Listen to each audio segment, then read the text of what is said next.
These latest headlines from ABC15 are sponsored by Lerner and Rowe Injury Attorneys. One call, that's all. Hey there, I'm Jane Caffrey with your top stories from ABC15 Arizona. The Phoenix Fire Department is investigating what sparked a massive fire early Wednesday morning. They say a business went up in flames just after 12:45 near 22nd Avenue and Roosevelt Street.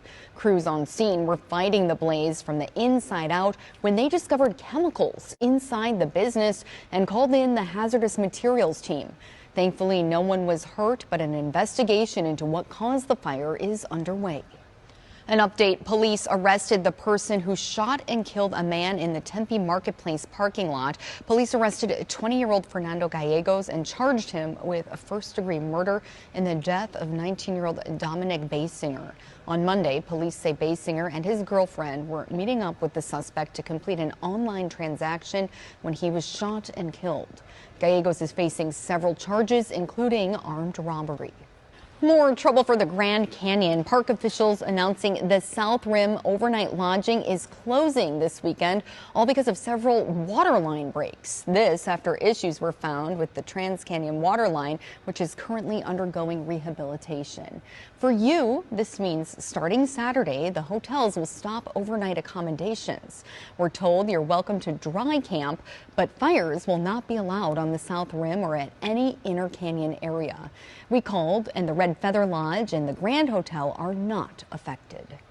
It has been a season of uncertainty for people who rely on federal food assistance. Even after those SNAP benefits were restored with the government reopening, they could still be at risk for millions of Americans, and that includes nearly 900,000 Arizonans. Starting next week, the Trump administration is threatening to take away SNAP benefits for blue states if state leaders do not hand over the personal information of SNAP recipients. That includes names, home addresses, immigration status, and Social Security numbers. The USDA says the move will fight against fraud and make sure everyone who is getting those benefits are eligible. Overnight, Arizona Governor Katie Hobbs sent ABC15 a statement saying, in part, the truth is Arizona already stops fraud in SNAP. Arizona has strong fraud protections. It goes on to say she will continue standing up to the Trump administration's attempts to rip food away from working families during the holiday season. The city of Tempe is advocating to keep you safe. They're taking on what could be Arizona's first drink spiking ordinance. The city is exploring new rules to prevent people from adding drugs or alcohol to drinks without consent. A community awareness event is happening tonight. That's at Outlaw Distillery near 5th Street and Price Road. It starts up at 5:30. If you're shipping gifts this holiday season, well, there are some important deadlines for you to be aware of if you want your package to make it there in time for Christmas. The shipping deadline for USPS ground and first class mail to be delivered in the U.S. before Christmas Day is in about 2 weeks. The priority mail deadline is December 18th. That does not include addresses in Hawaii or Alaska. FedEx recommends shipping between December 17th and 23rd for home delivery by December 24th. FedEx overnight and same day will be available until December 24th. UPS recommends shipping packages by December 19th for 3-day select or December 22nd or 23rd for second or next day air.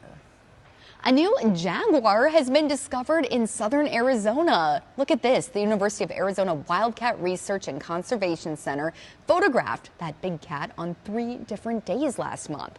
This is the 5th Jaguar known to be in Arizona since 2011. The discovery shows jaguars are still moving through corridors that connect the borderlands.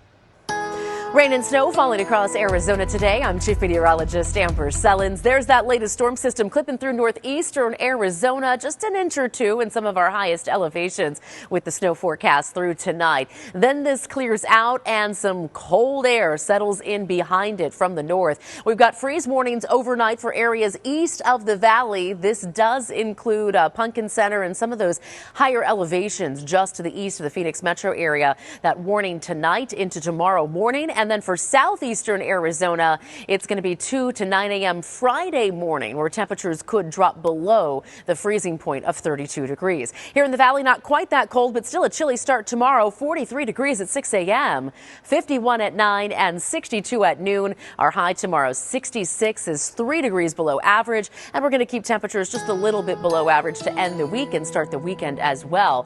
High pressure, though, will return, and that's going to bring us back into the 70s starting Sunday.